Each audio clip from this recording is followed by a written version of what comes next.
औज़ुबिल्लाहिमिनश्शैतानिर्रजीम बिस्मिल्लाहिर्रहमानिर्रहीम।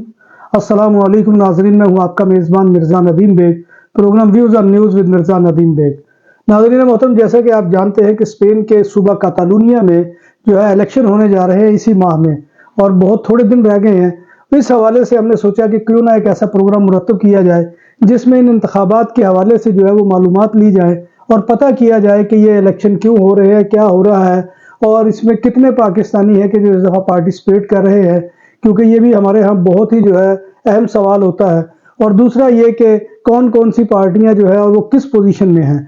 तो आज मैं सबसे पहले अपने मेहमान जनाब इकबाल चौधरी साहब को अपने प्रोग्राम में वेलकम कहूँगा। जनाब चौधरी साहब, आपका बहुत शुक्रिया। बहुत शुक्रिया जनाब, आपका भी और आपके व्यूअर्स को भी सलाम। वालेकुम।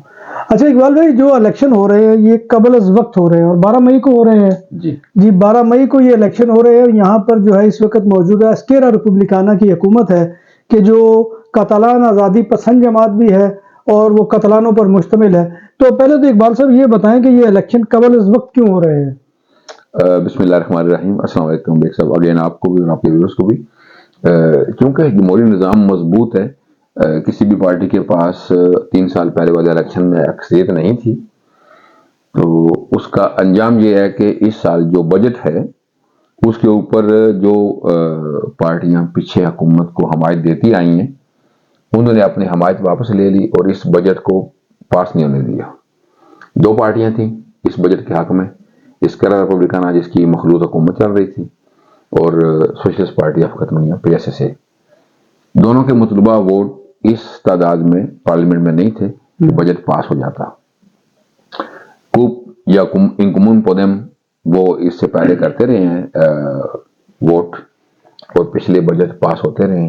अब की बार उन्होंने अपनी हमायत वापस ले ली और हुकूमत के पास यानी प्रेसिडेंट पेरे अरागोनेस के पास इसके अलावा और कोई रास्ता ही नहीं था कि असम्बली बर्खास्त करके नया इलेक्शन में जाया जाए। अच्छा इकबाल साहब, ये तो खैर वस्त मुद्दती या जो भी कहने कबल अज़ वक्त इंतखाबात हो रहे हैं। बड़ी एक हैरानगी की बात है कि हमारे मुल्कों में तो इलेक्शन मुकर्ररा वक्त पर भी नहीं होते, क्योंकि इलेक्शन कमीशन का ये मौक़िफ़ होता है कि जी हमारे पास तो पैसे ही नहीं है। तो क्या इनके इलेक्शन कमीशन जो है वो बहुत ही जो अमीर किस्म के हैं या क्या है? देखिए, यहाँ पे निज़ाम मजबूत होता है। एक लतीफ़ा है ज़िमनी, 5 दिन के लिए स्पेन के प्राइम मिनिस्टर ने अपनी सारी जो है सरकारी मसरूफियात वो तर्क कर दी थी और अपने घर में रहे कि मैं सोच विचार करना चाहता हूँ कि मैंने कंटिन्यू करना या नहीं करना। वजूहात उसके पीछे कुछ भी हूँ, तो 5 दिनों में प्राइम मिनिस्टर अमलन गैर मुअल्लक रहे, उन्होंने कुछ नहीं किया। लेकिन उसके बावजूद कोई ऐसा काम नहीं जो रुका हो। मरीजों को दुआ मिलती रही, हॉस्पिटल खुले, स्कूल खुले, पुलिस स्टेशन खुले, एयरपोर्ट चलते रहे, मेट्रो बस, हर चीज, यानी निजाम जिंदगी चलता रहा। यहाँ पे निजाम मजबूत है, ये डिपेंड नहीं करता कि कौन आ रहा है कौन जा रहा है। इसमें कोई शक नहीं कि जो भी पार्टी हुकूमत में आएगी वो जो पॉलिसियां बनाएगी वही इम्प्लीमेंट होंगी। वहां पे चूंकि शख्सी आमरीत है जमहूरियत के नाम पर, तो फिर कभी कोई बहाना कभी कोई हिला। यहाँ पे ऐसा कुछ भी नहीं है, ना ही इनको कभी कोई फंड्स की कमी दरपेश होती है। निज़ाम मजबूत है, जैसे ही जरूरत पेश आए। यहाँ पे 3 बार इलेक्शन हुए हैं, फिर जाकर हुकूमतें बनी हैं, तो कभी ऐसा मसला नहीं हुआ कि अब पैसे नहीं है तो चलो डिले कर लो, पैसे होंगे तो फिर इलेक्शन करा लेंगे, ऐसा कुछ नहीं है। अच्छा यार, इनको हल्का बंदियों का मसला भी नहीं होता? हमारे यहाँ तो वो भी जो है मुकम्मल नहीं होता, और 5 साल के बाद भी इलेक्शन कमीशन का यही मौक़िफ़ होता है जी अभी हल्का बंदियां जो है वो पाए तकमील को नहीं। ये है इस जमहूरियत का हुस्न जो प्रोपोर्शनल है। यानी इस वक्त अगर कतलान पार्लियामेंट में आप देखें 4 सूबे हैं, सबसे ज्यादा नशिस्तें बार्सिलोना की, उसके बाद जिरोना, तरागोना और येइदा। अपनी आबादी के हिसाब से किसी जगह पे एक मेंबर पार्लियामेंट 4700 वोट पे बनेगा और किसी जगह पे वही मेंबर पार्लियामेंट 40,000 वोट पे बनेगा, यानी 10 गुना ज्यादा वोट पे, क्योंकि पॉपुलेशन ज्यादा है। सही। हर सूबे का आबादी के लिहाज से जो तनासब है उसकी जो नशिस्तें तयन है, ये इसको डिवीजन गिनते हैं, इंतखाबी डिवीजन। अब बार्सिलोना नेशनल असेंबली के लिए भी एक इंतखाबी डिवीजन है सूबा, उसकी नशिस्तें हैं 33। आबादी बढ़े कम वो उतनी रहनी है जब तक आइन साजी के जरिए मेंबरान पार्लियामेंट की तादाद बढ़ाई ना जाए। अगर अभी 60,000 वोटर के ऊपर एक MNA बनता है मुमकिन है कल 70,000 के ऊपर बने, नुमाइंदगी वही रहेगी। इसलिए ना हल्के बड़े होते हैं ना छोटे होते हैं, यह प्रोपोर्शनल नुमाइंदगी है। 7 जमातें इंतखाबात में हिस्सा ले रही हैं, तो सबको उनके बैलेट पेपर इलेक्शन कमीशन ने प्रिंट करके दे दिए हैं और सब मेंबरान का कोई इंतखाबी निशान नहीं। पार्टी का एक हेड है, पार्टी का एक स्लोगन है, एक उसका लोगो है, वो उसी के ऊपर वोट जाने, ना किसी ने कट करना है, ना किसी ने ठप्पा लगाना है, पेपर उठाना है। जिस पार्टी का पेपर उसको पसंद है उसके ऊपर एक से लेकर एंड तक जितने उस डिवीजन से मेंबरान कुल मुंतखब होने हैं ना, हर पार्टी ने उतने मेंबरान की लिस्ट देनी है। सही। उसके बाद जो 4 इजाफी सुप्लेंट हैं वो देनी है, तो वो आपने पेपर उठाना है। ये सप्लीमेंट क्या ये, यानी कि अगर खुदा ना खासा कभी ऐसी सूरत बने कि वाकंट हो जाए सीटें, कोई इस्तीफे दे दें, दुनिया से चले जाएं, तो पीछे भी इजाफी 4 लोग जो है ना, वो कवरिंग कैंडिडेट जो होते हैं उसे सुप्लेंट कहते हैं, तो उसकी लिस्ट देनी पड़ती है। तो उस हिसाब से 12 तारीख को रन है। अच्छा, 12 तारीख को इलेक्शन है, थोड़े दिन रह गए हैं, कोई बहुत ज्यादा दिन भी नहीं है। मैंने कोई अभी तक पोलिंग हाल नहीं यहाँ पर देखा, कोई डगे मारते हुए नहीं देखे, कोई रौला नहीं देखा, कोई नारे लगते हुए रैलियां नहीं देखी। कितने इलेक्शन हो रहे हैं मैंने तो दसो। कैंपेन चल रही है। अच्छा। पूरे 2 वीक 14 दिन कैंपेन का टाइम होता है। वो स्टार्ट हो गई थी, यानी कि 12 को इलेक्शन होने हैं, तो कैंपेन जो है वो स्टार्ट हो गई थी 14 दिन पहले। सही। 10 को आखिरी जलसा होना है, 11 रिफ्लेक्शन डे है और 12 को पोलिंग हो जाएगी। तो डगे तो वैसे भी नहीं लगते, कहीं छोटी मीटिंग्स होती हैं, कई जगह पे बड़ी मीटिंग्स होंगी। अब यह है कि हर पार्टी अपना जोर लगा रही है। जो लीड करता है सदारती उम्मीदवार हर पार्टी का, वो हर जगह पे तो नहीं जा सकता। सही। जहां जहां पे बड़ी मीटिंग्स होंगी वहां पे जाएंगे, और स्पेन के प्राइम मिनिस्टर ज़ाहिर अपनी पार्टी को सपोर्ट करने आएंगे, तो वो भी कल सांत बोई में थे। लास्ट जो है इंतखाबी जलसा वो वाइज अब्रोन में हो रहा है। अच्छा। बड़े पवेलियन में, तो उसमें वो आएंगे, अपना पूरा जोर लगाएंगे। इसी तरह जो बाकी पार्टी हैं, पुजदे मोहन है वो फ्रांस में बैठ के टेलीविजन के ऊपर जलसे कर रहे हैं ऑनलाइन, और दूसरा अल्ताफ हसन बना हुआ है। अच्छा। तो इस तरह बाकी सारी पार्टियां भी अपनी मुहिम चलाए हुए हैं। मसला क्या है कि कैंडिडेट ने कुछ भी अपनी जेब से खर्च नहीं करना होता। अच्छा। सारा फंड पार्टी ने देना होता है, और पार्टी भी सारा फंड कहीं जमीन से नहीं निकालती, ना करप्शन से इकट्ठे करती है। पार्टी को भी हासिल शुदा वोटों के हिसाब से रियासत पैसे देती है। अच्छा। अब जितने मेंबरान पार्लियामेंट हैं उनकी तनख्वाह से, जितने बल्दियात में मेंबरान हैं उनकी तनख्वाह से 8, 10, 12% पार्टी फंड में जाता है। अच्छा। और फिर जो सिंपल एफिलिएटेड होते हैं मेंबर, जिनकी मेंबरशिप होती है, वो भी एक जो मखसूस चंदा है महाना वो देते हैं, हुकूमत आए अपोजिशन आए उस हिसाब से। अच्छा, वो हमारे यहाँ इलेक्शन चूंकि इकबाल साहब होते हैं, मैं अपने तजर्बे की बिना पर बात कर रहा हूँ, और नाजरीन भी ये चीज़ें जानना चाहेंगे क्योंकि लोगों के इल्म में नहीं होती। असल में हमारे मुल्क में तो इलेक्शन होते हैं, तो उससे पहले ही जो है ना, इलेक्शन के 1 साल कबल ये कहना शुरू कर दिया जाता है कि इस दफ़ा इलेक्शन पे बहुत खून खराबा होगा। क्या कभी कोई ऐसी कैफियत यहाँ पर भी नजर आई है, या कुछ सिक्योरिटी थ्रेट के बारे में अलर्ट कर दिया गया हो आवाम को कि वो बाहर ना निकले, बड़ी रैली ना करें, ये ना करें, वो ना करें? देखिए, ये अफसोसनाक है कि हमारा निज़ाम अदल मजबूत नहीं हो सका। यहाँ का निज़ाम अदल, अदालती निज़ाम बहुत मजबूत है, गारंटस्ट भी है और मजबूत भी है। यहाँ पर कोई बंदा भी कानून शिकनी करके बच नहीं सकता। सही। और किसी को भी इतना शौक और जुनून नहीं है कि वो अपनी हंसती बनसती जिंदगी छोड़ के जाके जेल में बैठे। सही। तो इसलिए कोई आदमी हाथ उठाने की जरूरत नहीं करता, क्योंकि जब किसी भी वक्त किसी भी झगड़े में, वो कैसे भी हो, घर में हो या बाहर हो, आपका हाथ जहां से ऊपर उठ गया तो आप कानून की जद में आ जाएंगे। तो इसलिए उस तरह के झगड़े फसाद तो होते नहीं। मुंह जुबानी तल्ख कलामी तलखी होती है, लेकिन वो ज्यादा तक रहती है इख्तलाफ राय। लेफ्ट राइट में ये तफरीक है कि राइट जो है वो लेफ्ट को लताड़ने के लिए कभी कोई ऐसी हरकतें भी करता है, जिस तरह अभी हाल ही में हुई है कि प्राइम मिनिस्टर की बेगम के ऊपर इल्जाम लगे हैं। वो तंग करते हैं सरमायादारों को, लेकिन किसी भी निज़ाम का हुस्न ये है कि जॉब सीकर्स भी होगा और जॉब सप्लायर्स भी होगा। जिसके पास पैसे हैं वो पैसा इन्वेस्ट करेगा, टैक्स भी देगा और काम भी देगा। जिसके पास पैसे नहीं है वो काम करेगा, टैक्स भी देगा, बेनिफिट भी लेगा और उसको तनख्वाह भी मिलेगी, और इसी तरह निज़ाम चल रहा है। अच्छा इकबाल साहब, ये चूंकि कतालुनिया के इलेक्शन है, तो यहाँ पे कतालान आज़ादी की जो है वो मुहिम भी चलती रही है। और यहाँ पर कतलान आज़ादी पसंद जमातें भी हैं, जबकि उसके मद्दे मुकाबल सेंटर की जमातें भी हैं कि जो वफाक की अलामत समझी जाती हैं। तो आप क्या समझते हैं कि इस इलेक्शन में कौन जो है वो मार्का आराई में फतह पाएगा?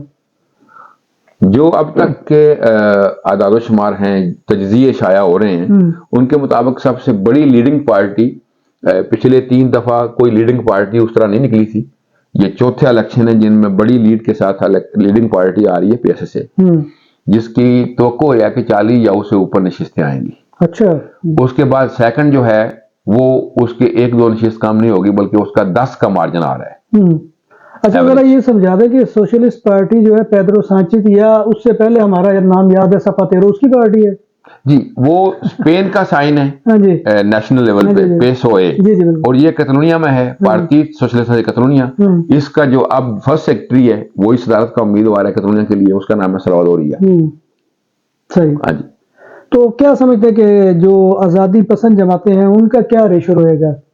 देखिए, जो इस वक्त तक जायजे आ रहे हैं, तज्जिए आ रहे हैं, उसमें ये है कि डिबैकल हो रहा है। अच्छा। आज़ादी पसंद जमातें जो है ना, बहुत मुश्किल है कि वो तीनों धड़े मिल मिला के भी इतनी नशिस्तें हासिल कर लें। यानी एस्केरा रिपब्लिकाना तीसरी पोजीशन में नजर आ रही है, जुन्स पर कतलोनिया दूसरी पोजीशन में नजर आ रही है, और उसके बाद इन कुमुन जो पहले तीसरे पे थी वो अब 5वें नंबर पे जा रही है, पे चौथे नंबर पे आ रही है, वोक्स बल्कि कुमुन छठे पे जा रही है, वोक्स उससे आगे है। यानी लेफ्ट राइट के वोट तकसीम होते रहते हैं। अब की बार जो अच्छा नहीं हुआ वो ये है कि एक नई जमात जो उभरी थी 10-12 साल पहले, सिटीजन्स, वो नक्शा से, सियासी नक्शा से गायब होने जा रही है। इस वक्त तक की जो पेशीन गोइयां हैं कि वो पार्लियामेंट में इंटर नहीं हो सकेगी, लेकिन अभी वैसे उसके मुतबादल, हाँ वजूद तो है, उसके मुतबादल वो एक प्लाटाफॉर्मा जो है ना, सिल्विया ओरियोल्स का आ रहा है, तो उसके बारे में है, वो एक नेशनलिस्ट लेकिन इमिग्रेंट्स के खिलाफ जमात है, तो उसकी तवक्को है कि वो 1 या 2 नशिस्तें ले जाएगी। अच्छा इकबाल साहब, ये कतालूनिया के इलेक्शन है, पाकिस्तानी क्यों वोट पाड़? ये इलेक्शन कतलोनिया के हैं, पाकिस्तानी पाकिस्तान में नहीं रह रहे, पाकिस्तानी कतलोनिया में रह रहे हैं। पाकिस्तानियों का मरना जीना, अच्छाई बुराई सब इस मुल्क के साथ है। तो जिनको वोट का हक है, यानी जिनके पास स्पेनिश नेशनल आइडेंटिटी कार्ड देने ही है, उनके लिए लाजम है कि वो जिसको भी चाहे वोट डालें, घर में ना रहें, किसी एक फर्द का भी वोट जाया नहीं होना चाहिए। पोलिंग सुबह 9 बजे खुलेगी, शाम 6-7-8 बजे तक जारी रहती है। उस वक्त तक पोलिंग में जाके हर बंदे को अपना वोट कास्ट करना चाहिए। और जिन लोगों को अभी पिछले 3 सालों में नेशनलिटी मिली है, उनके लिए तो ये एक जज्बाती मसला है कि उन्हें फर्स्ट टाइम ये मौका मिल रहा है, तो सबको जाके अपना वोट डालना चाहिए। और मैं सैल्यूट भी पेश करता हूँ बरतानिया में रहने वाले जो हमारे अक्सरीती भाई बहने गए हैं, बच्चे हैं, वो अक्सर मुझसे पूछ रहे हैं लोग कि हमने किसको वोट करना है, क्योंकि उनके पास जो है वो आ रहा है पोस्टल वोट, बैलेट पे, वो पोस्टल बैलेट, कॉन्सुलेट में उन्होंने वो लिफाफा वापस भेजना है, तो उसके अंदर ही सभी के पेपर्स आ रहे हैं। और लोग मुझसे पूछ रहे हैं, मैंने कहा जिसको दिल करे दें। अगर मेरी राय पूछेंगे तो फिर आपको पता है मैं किस पार्टी के साथ हूँ शुरू से लेकर, तो वो है PSSA। तो अगर 7 पर्चियां निकलती हैं तो जिसने PSSA को वोट डालना है वो PSSA की पर्ची रोल करेगा और उस लिफाफे में वापस डालेगा, जिसके ऊपर लिखा हुआ है कि पोस्टल पेड है, वापस कॉन्सुलेट को भेज देना है। जो बाकी पर्चियां हैं वो उठा के रखें, याद आने के लिए को भेजना है, या स्पेनिश कॉन्सुलेट? स्पेनिश कॉन्सुलेट, वो मैनचेस्टर में हो, वो एडिनबरा में हो, वो लंदन वैसी हो, वो फ्रैंकफर्ट में हो, वो बर्लिन में हो, वो नॉर्वे में हो, जहां जहां भी पाकिस्तानी स्पेनिश पाकिस्तानी हैं जिनके पास वहां के रजिस्ट्रेशन है एम्बेसी कॉन्सुलेट में, उनको वोट उनके घर पर आ चुके हैं। और उन्होंने सिर्फ किसी घर में 3 वोट हैं, किसी में 4 है, किसी ने 5 है, उन सब ने अपनी अपनी पर्ची उठानी है, जिसको वोट करना है, मसलन PSSA को करना है, पार्टी पॉपुलर को करना है, वोक्स को करना है, जिसको भी करना है। मेरी राय तो ये PSSA है ना, लेकिन हर आदमी ने वोट अपनी मर्जी का देना है। जिसको भी करना है उसकी पर्ची उठानी है, पेपर पूरा रोल करके उस लिफाफे में डालना है और बाकी की निकाल देनी है। सही। इसी तरह अगर PSA को डालना है तो PSSA वाली पर्ची उठानी है, पेपर इतना लंबा पेपर पे सबके नाम लिखे हैं उसके ऊपर, वो रोल करके उस लिफाफे में डालना है और लिफाफा बंद करके पोस्ट बॉक्स में डालना है। वो सीधा वापस कॉन्सुलेट चला जाएगा, एम्बेसी चला जाएगा, और वहां से वो हमें भेज देंगे, जो डाक के जरिए वसूल होते हैं, डाक यानी बैरून मुल्क रहने वाले शहरों के वोट, वो भी अकाउंट होंगे। अच्छा, ये रिजल्ट जो है ये फॉर्म 45 और 47 का रफड़ होगा? ये दोनों को मिला लें तो 45 और 47 92 बनता है। कोई रफड़ नहीं है, हर पोलिंग स्टेशन के ऊपर गिनती होती है। अच्छा, सभी पार्टियों के पोलिंग एजेंट मौजूद होते हैं, वो लिखते हैं। जो प्रेजाइडिंग अफसर हैं वो किसी पार्टी के नहीं होते, उनको पेमेंट मिलती है सिर्फ स्पॉट टू स्पॉट। अच्छा, उसमें आपकी बारी आ सकती है, और जिन बयाने बाजियों की जो नई नेशनलिटी मिली है, बारी आई है, तो उन्हें भी जाना चाहिए। वोट कास्ट करवाते वक्त आपने तस्वीरें लगाएं कि हम पोलिंग स्टेशन के जो है ना, पोलिंग के अमले के हम फ्राई सर अंजाम डरना रहे। अभी मुझे साबर तारक साहब कह रहे थे कि मेरी ये ड्यूटी लग गई है। मैंने कहा कोई मुसीबत नहीं, आपको 80 यूरो भी मिलेंगे और टोर के साथ जाएं और जहाँ पे जाके ड्यूटी करें आपने। सही बात। इस तरह जिस जिसकी भी ड्यूटी लगी है सबको करनी चाहिए। मोस्टली लोग जो हैं उनको विषय प्रेसिडेंट या वोकाल की ड्यूटी मिलेगी, यानी प्रेजाइडिंग अफसर नहीं होगा, उसे सेकंड थर्ड हेल्पर की ड्यूटी मिलेगी। लिस्ट देखनी है, बंदे का नाम लिखा हुआ है, हाँ टिक करना है, उसको देने ही चेक करना है, फिर उधर भी गिनती होती है ना, यानी वोट रजिस्टर के ऊपर और बक्स के अंदर एक जितने निकलते हैं।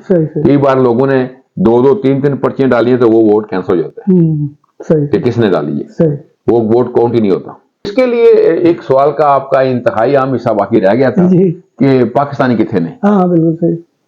आपकी दिलचस्पी हो सकती है ना, जो यहाँ लोग रह रहे हैं पाकिस्तान में, तो पाकिस्तानी अपने अपने घरों में हैं। ये एक अफसोसनाक सूरत हाल है। अगर हम ये सोचें कि हमारा जितना हिस्सा है वो हमें मिलना चाहिए, तो वो प्लेट में रख के किसी ने नहीं देना। इसका बड़ा आसान सा तरीका है कि हर डिस्ट्रिक्ट में, हर म्यूनिसिपल कॉर्पोरेशन में अग्रुपासियन है पार्टीज की, उनके ऑफिस हैं, लोग मिलते हैं, बैठते हैं। हमारे जो नौजवान भाई हैं, बहनें हैं, बच्चे हैं, बच्चियां हैं, बल्कि जो बड़ी उम्र के भी हैं जिनके पास देने ही है, उन सबको पार्टीज की मेंबरशिप लेनी चाहिए, पार्टी की मेंबरशिप की फीस देनी चाहिए। और फिर जब नॉमिनेशन आती है तो वो आसमान से नहीं आती, वो नीचे से जाती है। अच्छा इकबाल साहब, इस दफा इलेक्शन में पाकिस्तानी को कैंडिडेट सामने नहीं आया। तो मैं वही बात कर रहा हूँ ना कि जब आपकी एफिलिएशन ही नहीं है, हम तो जितनी बार भी आते रहे इम्पोज होते रहे हैं, ऊपर से फैसला आता था पार्टी की हाई कमान से कि इनको यहाँ पे एडजस्ट करो। लेकिन जब आप वर्क नहीं करोगे ग्राउंड के ऊपर, जब जहां से नॉमिनेशन जाती है उस वक्त आपका वहां पे कोई बंदा ही नहीं है जो आपको प्रपोज करेगा, हमायत मुखालफत तो बात की बात है, तो किस तरह आपको नॉमिनेशन मिलेगी। तो अब मुझे को पूछ रहा था तो मैंने कहा चलो अच्छा हुआ हम नहीं तो कोई भी नहीं। बिल्कुल सही। पहले हमें देख के लोग अपनी जो है दुकान लगा लिया करते थे, भाई उस पार्टी ने उसको बंदे को खड़ा किया, आप हमें क्यों नहीं खड़ा कर। तो इस बार हम नहीं तो कोई भी नहीं। लेकिन ये ऐसा नहीं है, मायूस नहीं होना चाहिए। इस मुल्क में ये पॉसिबिलिटीज हैं कि जिस तरह मराकश के नजाद लोग, पेरू के लोग, बोलीविया, कोलंबिया के लोग दूसरी पार्टीज में आ रहे हैं, हमारी पार्टी में भी विनिंग पोजीशन पे लोगों को दिया गया है, तो वो ज्यादा हो सकते हैं, लेकिन गिफ्ट में हमें कोई चीज नहीं मिलने वाली। अगर हम पार्टीज की जो बुनियादी ब्रांचेस हैं उसमें काम करेंगे, शमूलियत इख्तियार करेंगे, उनकी मजालस मीटिंग्स अटेंड करेंगे, तो जिसके अंदर जो अहलियत और काबिलियत होगी वो आगे आएगा। मेरी दावत है अपने नौजवान भाइयों को, बच्चों को, आप तशरीफ लाएं, हम आपको सपोर्ट करेंगे। लाजमी नहीं कि हम नहीं बनने, आप में से कोई कल अजंता में आ सकता है, मेयर बन सकता है, आप में से कोई कल मेंबर पार्लियामेंट बन सकता है, कोई वजीर बन सकता है।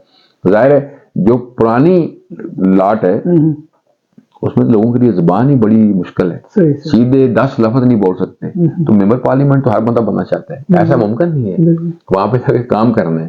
तो उसके लिए जरूरी है कि लोग शमूलियत इख्तियार करें, जिस पार्टी में जिसका दिल चाहता है शामिल हो। अगर कोई होना चाहता है शामिल हमारी पार्टी में तो तब भी हमारे कंधे हाजिर हैं, किसी और पार्टी में तो तब भी हमारे रूट्स हाजिर हैं। हमारी याद अल्लाह सब लोगों के साथ है, बिगड़ी हुई कुछ नहीं, ना किसी का सर फटोल है।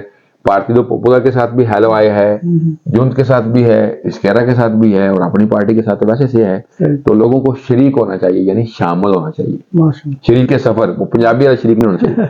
और मेरा ख्याल है कि कोई ऐसा गोशा रह तो नहीं गया कि जो इस हवाले से जानना जरूरी था और हमने वो मालूम किया इकबाल साहब से।